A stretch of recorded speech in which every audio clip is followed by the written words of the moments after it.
Osman geç yapma. Negizi.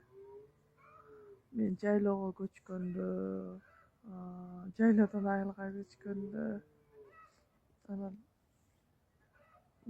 кошо жүргөн адам бир жака кетип атканда ыйлагым келе берет да негедир. Анан жыл сайын жайлоого көчүп келемби, Үрүмбашка көчүп келемби, мындай ыйлаймын өзүмөн өзүм эле.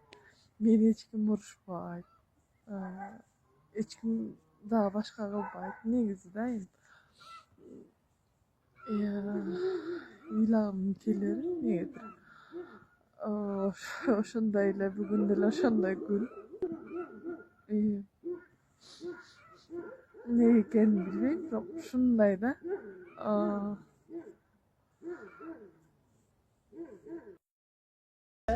Ол Чейдин дүкен бизге канча каршы чыгышат эле? ушунча жашап жүрүп ошону билбейсиңби? Жашатканыбызга канча болду? 2 кашык саласың.